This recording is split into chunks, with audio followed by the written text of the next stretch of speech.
Welcome back to the Now Morning Show, and this is your Spotlight on Now. I'm Kimberly D'Souza, and we're going to be switching gears. We're actually going to be talking to two chairmen of the regional corporation just about some of the projects that they're hoping to achieve under the new Minister of Local Government. So with me, I have Mr. Kwasi Robertson, who of course is the chairman of the Tunapuna Piarco Regional Corporation, and I also have Mr. Anil Juteram. Yes, got it right. Anil Juteram, who is the chairman of the Sangre Grande Regional Corporation. And we're going to jump right in, gentlemen. Good morning. It should be the Sangre Grande Regional Corporation. Sangre Grande. Yeah. So no more Toko? No. Okay, good. So Sangre Grande Regional Corporation. Good morning, gentlemen, and thank you so much for joining me on Now. Good morning. Hi, good morning. How are you guys doing this morning? Great, it's a great morning. Nice. Fine, thank you. Good morning to your audience. Yeah. So, Mr. Robinson, I guess we'll start things off with you. I mean, let's just jump right in. What are some of the things you're hoping, to get done under the new Minister of Local Government? Well, firstly, I'd like to say a great thank you for all the work that the previous minister, the Honorable Haji Kazim Hussein, has done for local government and for the country. He has provided human service. He came through the ranks of local government in the San Fernando City Corporation as a checker and worked in the health department and came straight through to minister. So his story is a real story of perseverance and success. So thank you very much and good morning to the Honorable Minister of Agriculture, which is our previous minister, the Honorable Haji Kazim Hussein. And for our current minister, or new minister, the Honorable Faris Alwari, it's a pleasure to have him at the helm now, and we expect a continuation of some of the same hard work that he would have provided in his previous portfolio, and we look forward to the local government reform bill coming. It's important for us all, and just to continue to do the work, because, I mean, good performance or excellence is not the absence of difficult times. And I think oftentimes that we look for the magic bullets and say that we want everything to be perfect. If he doesn't make it perfect, it's not good. And I think that for me as chairman of the Tunapuna Corporation, the term is not the absence of difficulty, but how we persevere through that. And I think that is the lesson that this current minister will bring, and that has me excited, because his ascension hasn't been one without challenges.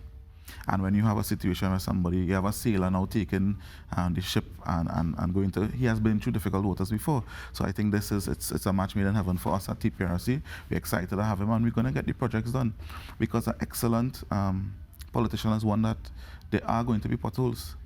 But it's the idea that we're going to fix this thing, we're in the process of fixing it. Not that there is no problems. I think that oftentimes people come and say, well, when I put up a picture saying that we paved this, everybody say, well, this shouldn't be paved. Yes, I know that there are other roads to be paved, but the overall goal is to pave every pothole, and we're in the continuum of doing that. So we look forward to working with the Honorable Faris Alwari, and good morning to us. I love the metaphor of the paving every pothole in terms of getting the work done. And I love that you have confidence in the minister, because I know we had a conversation with one of the political analysts last week, and they were a bit concerned that Minister Alwari may not have the experience in local government to get it done. So I like that you're actually seeing a positive in it. And he actually came from local government. His first stint in politics, he was an alderman, I think at the, don't quote me on the corporation, but I think it was the Port of Spain City Corporation. He's an alderman, so he actually came from local government. And we have had a long history in this country of people who are not professional in the particular field being excellent ministers. So you don't have to be a doctor to be an excellent health minister. You don't have to be, so it's about the ability to get it done, because nobody cares if you went to media school and trained, Kimberly is an excellent host. So we oftentimes get caught up in what qualifies the person, rather than can they do the job. Yeah. And the question is not, does he have experience as a local government minister, but his life experience, how does that help us take the country forward? So I think oftentimes we shouldn't get caught up in, somebody went to the best cameraman school, and some of the better cameramen, good morning, Ali, and T.I., and all the best cameramen that I know didn't go to any school, they didn't have any formal training. Yes, after they went on to develop their skill set, but I'm saying that hard work, there's no excuse or there's no substitution for hard work now. And the Honorable Minister has shown throughout his political career and his professional career his ability to do the hard work. Yeah, I like that. Yeah. Well, Mr. Juteram, I'm coming across to you now. I mean, I don't know if it is you will share the same sentiments as Mr. Robinson, but I mean, what are some of the things that you're hoping the new minister does? Well, first of all, let me thank the Honorable former Minister of Local Government, Haji Kazim Hussein, and his team. his open door policy towards the Sangre Grande Regional Corporation, and by extension the entire 14 municipalities, has been very grounded. He had an open door approach. His warmth, his compassion towards local government, and all that served the chairman, councillors. He displayed a certain amount of cohesive camaraderie in terms of his ministerial portfolio. He was not one to see himself as a top-down approach. He always was on the side of us, guiding us, and I wish him the best in his new portfolio as Minister of Agriculture, Lands and Marine Services. The new minister, I would like to welcome him into the fraternity of local government. As Chairman Quincy said, he was an alderman, and I do hope that the honorable minister would take pattern from at least with the sentiments I expressed in terms of Haji Kazim Hussein being a grounded person, and we anticipate we are going to meet him tomorrow, please God, in San Fernando, and we anticipate a warm reception and open air policy where we can express our concerns and our desire to improve our region and by extension our country. And most of all, I want to make one thing clear in local government. We all are maybe from different parties and so on, but we have a love, we have a camaraderie among all the chairmen, all the councillors, and we certainly want to maintain that. Right. Now, you said that you're going to be meeting with the minister soon. Is there any particular, at least 2 or 3 projects that you want to highlight with him as he takes office? Exactly. Well, what happened is not really projects, because we have what we call development program already on stream already. But we are going to ask of him for him to be a little more. I know former Minister Kazim Hussein would have, in cabinet, he would have begged, the Minister of Finance for what you call releases in terms of giving the corporation adequate releases, timely releases. So certain important portfolios can be done in terms of scavenging and paying for caretakers to clean recreation grounds and maintain recreation grounds. We're going to ask him to be very articulate and have a little extra push so that this year we would not be forced to see recreation ground being overgrown, and basic revenue owners, like what you call the cesspool trucks and so on. Sometimes if they're the need of repairs and so on, sometimes the corporation may not have the necessary funding to fund it. So that's what we'd like to put in place first so that the process can continue. All right, good. Now, Mr. Robertson, I mean, for you, what sort of things you're hoping that that the minister can implement in the Tunapuna Piarco Regional Corporation? Well, it's more a wish for all corporations for us to clear up the situation of our unspent balances. So that's an issue, and it requires some deeper intervention. So I'm hoping that is addressed, and also just to continue the work, and we look forward to the local government reform. So it's more for me about the whole than to say a specific project. But if I had to point out a specific project, I would say the completion of the recreational ground in Lopino. We have the stage to complete, and also the new toilets we do in there. We're also looking to start 2 more vending laybys like what we have at Etihad. And so those type of projects are ones that we want to achieve, and those projects don't specifically cost money because the Etihad project was done with very little resources, maybe toilets, and we have some improvements to make, but it's more about the stakeholder engagement. So we have the recreation grounds, and our corporation has tried to focus on revenue generation. So in case releases do come, we have money coming in. So I remember I would have gotten significant pushback when we carried up some of our fees from I think $40 to $100. But we need to increase revenue. It's not possible to, I mean, we have large transfers and subsidies coming from the state, almost $200 million. More than half of that is salaries. So we're really in a situation, and then 25% of that is scavenging garbage collection. So we really need to increase revenue and figure out which one of the services we want to continue to carry. But it's really about the whole. And I think that minister has a deep understanding of how things work. So we look forward to having that whole go forward, because to single out these projects, I mean, last year we did 70-something DP projects, PSIP projects. The year before we did almost the same thing. We have carried this year almost 100 projects. So projects are continuing, and it's always a catch. People say, always promoting yourself, and then if you don't, they say, well, you ain't doing nothing. So it's always, and I prefer to just promote what the corporation does, and we look forward. We have some work to do at the market, And we know Tunapuna market is the best market in the country.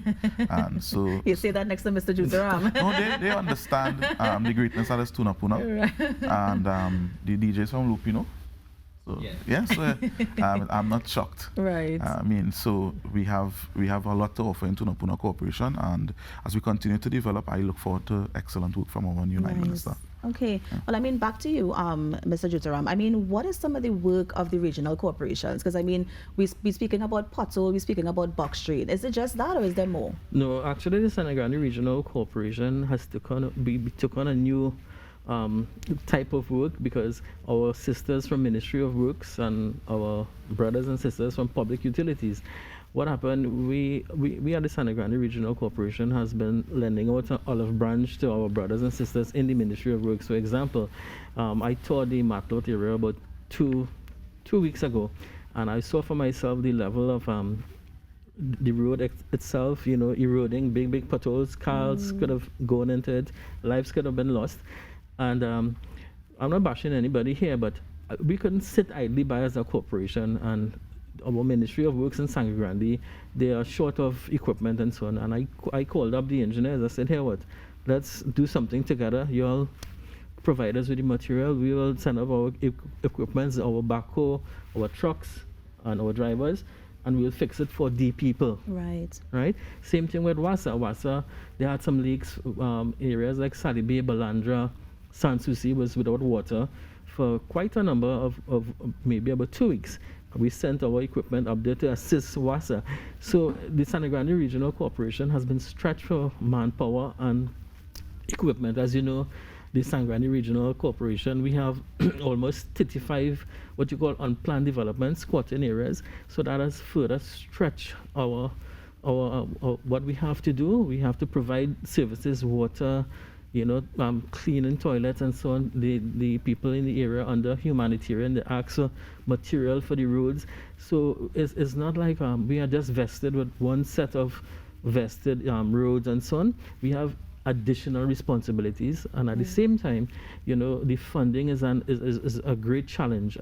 And apart from that, the administrative aspect of the corporation, we are lacking certain basic portfolios. Like we have no county superintendent, we have no WS3, work supervisor 3, work supervisor 2, work supervisor 1, no garage foreman, and all of these are establishments that has come from the CPO and the ministry to come up into Sangre Grande. So it's a real challenge to micromanage, and at times we as politicians have to go in to help in certain ways with the administrative arm of the work to see things happen, because it might have days you would see 3 water trucks pack up and there are issues, and you know, we have to deal with it. Now, Mr. Juteram, in terms of, I know you mentioned that you are getting a little bit of problem for revenue and stuff like that. Is there any way that the corporation can generate its own revenue to kind of, you know, make up for the loss that may occur? Yes, we have plans. We recently, through the former minister, we had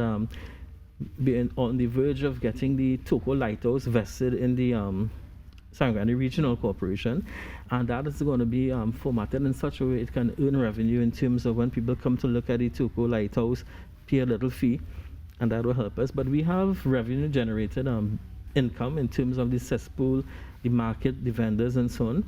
But in the interim, we have several plans. We want to tap it into our unspent balances so that we can create an environment like what Chairman said, to have these food vans and caravans, just like the Eddie had in a specific So like a site. nice strip where you can go and get something to eat. In Sangre Nice. Grande. Okay, good. So we are trying assiduously to make it happen. Okay, great. Now, Mr. Robinson, I know that recently you got your Maloney swimming pool. Tell us a little bit about that. I mean, have the residents been using it? I mean, are people flocking more to the swimming pool now? Do you know? Of course. And just to add something to what he said just now about revenue generation, they actually have one of the better LED officers in the country, Ms. Stacey Ramrup. So good morning. They have actually a great LED department. As previously the LED officer at Tunapuna also for 2.5 years. So that those local economic development officers, and ours is Mr. Dennis Lord, and work on going into the community, meeting with stakeholders and developing these economic development projects. So we have, right now we're talking with Lopino to bolster their economic development and their ecotourism. And we're talking to people in the Maracas Valley. So as it pertains to this, so I just wanted to say that about revenue generation. Yes. As it pertains to the Maloney swimming pool, we are lucky in our region that we now have 2 swimming pools, 2 public pools, which is the La Hocata swimming pool and the Maloney swimming pool. Fortunately, Minister Robinson Regis would have been the MP for Aruka South when they got the La Hocata swimming pool, and now she's Aruka Maloney, which we got the Maloney swimming pool. So people are using it. This is an important asset for the community, and we look forward to doing swim meets between La Hocata, Maloney, the Lavantil swimming pool, the one in South. So these things go a long way in developing the people, because the success of the Maloney swimming pool wouldn't only be if we develop a national swimmer or international swimmer. The success of the Maloney swimming pool is having less persons in crime, having a healthier population. So there are different ways that you measure the success, and I think the Maloney swimming pool will deliver on those things, and we might possibly also get the national swimmers. But for now, Maloney has produced national swimmers and swimmers who got scholarships even before the swimming pool. Right. So I mean, by that measure, we have already been successful in the region, but we just look forward to engaging the community, because I believe that the way how we measure success sometimes is what leaves us feeling like things are not working. Yeah. But it's not always, did we produce a national swimmer, but did we not produce a criminal? Right. Now, Mr. Robinson, we have a few more minutes remaining. I just want to hear some closing thoughts from both of you. So, Mr. Robinson, I'll go to you first, and then we'll end with Mr. Juteram. Sure. So, to our outgoing minister, thank you very much for the service. The people of Tunapuna appreciates all that you have done, and to our incoming minister, we look forward to the excitement. I see that he was in South last night in Fontclair, turns 55, and we're meeting him tomorrow, please, the Lord. So it's just... Is it that he's meeting with all the chairmen? All the chairmen, all the ministers. Yes. Right, okay, so, nice. I mean, he has hit the ground running. Yes. And we're just grateful to have the minister there, who is going to come in, do the work that's required, and bring some of his expertise and his life experiences to us. So thank you, Minister. We look forward to seeing you. Nice. Now, Mr. Juteram, final thoughts? Yes, I'd just like to expand on what he said about our LED officer. She's really the best LED officer in all the municipalities. Really, wow, really. Good morning to you. Yeah, I'm Stacey Ramlet. And she has fought hard. We actually acquired a 5-acre piece of land at the corner of Old Valencia and Tuku Main Road. And we are hoping that our council will use good sense to prevail and work on that. We plan to invest in what you call a tourism rest stop, a tourist rest stop, so people journeying into Toko can stop. You know, like when you go into Miami, you can stop and have different places to eat and culture and so on. So we are looking forward for that also. Nice. Well, gentlemen, I mean, Mr. Juteram, Mr. Robinson, thank you so much for coming with us. I think we're going to have you, we should have you back again to talk specifically about local government reform. But I want you to meet with Minister first, and then we can see how that can tie in. All right, so thanks again. You are on the Now Morning Show. We're going to take a quick break, and we'll be right back. Stay with us.